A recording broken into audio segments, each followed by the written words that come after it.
Hello friends, ഏതോ ജന്മകൽപ്പനയുടെ തിങ്കളാഴ്ചത്തെ promo റിവ്യൂയിലേക്ക് എല്ലാവർക്കും സ്വാഗതം. അങ്ങനെ നമ്മുടെ അഞ്ജലി ആണെങ്കിൽ കുഞ്ഞിനെ കാണാതെ ഇങ്ങനെ ബഹളം വെച്ചുകൊണ്ടിരിക്കുന്ന സമയത്ത് ആകാശ് അശ്വിനെ വിളിച്ചിട്ട് കിട്ടുന്നില്ല കേട്ടോ. തുടർന്ന് പോലീസിൽ പരാതിപ്പെടാൻ വേണ്ടിയിട്ട് വിളിക്കുന്നതിന് തൊട്ട് മുൻപായിട്ട് നമ്മുടെ ശ്യാം ആ ഗുണ്ടയെ വിളിച്ച് എന്തൊക്കെയോ കാര്യങ്ങൾ പറയുന്നുണ്ട്.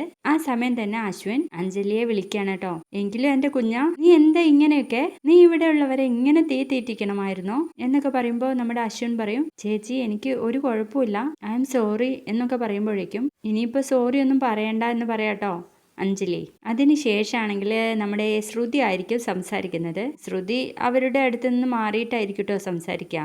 ശ്രുതിക്കാണെങ്കിൽ ഭയങ്കര കരച്ചിലാണേ. അപ്പോൾ അശ്വിൻ പറയുന്നുണ്ട്, നീ ഇങ്ങനെ ശ്രുതി കരയാതിരിക്ക്, എനിക്കൊന്നും പറ്റിയിട്ടില്ല, എനിക്കൊരു കുഴപ്പമില്ല, ഐ ലവ് യു ശ്രുതി എന്ന് പറയണേ. തുടർന്ന് നമ്മുടെ ശ്യാം ആണെങ്കിൽ ഉണ്ടല്ലോ അഞ്ജലിയോട് പറയും, എന്നാലും എൻ്റെ രാജകുമാരി, അളിയൻ ഒരു മിനിറ്റ് വിളിക്കാൻ വൈകിയിരുന്നെങ്കിൽ നീ ഈ ഭാഗത്തെ മൊത്തം പോലീസുകാരെ ഇവിടെ വരുത്തുമായിരുന്നല്ലോ എന്നങ്ങ് പറയുന്ന നേരത്ത് നമ്മുടെ അഞ്ജലി പറയും, ശ്യാമേട്ടൻ എന്നെ കളിയാക്കൊന്നും വേണ്ട, എങ്കിലും എനിക്ക് അതല്ല അത്ഭുതം.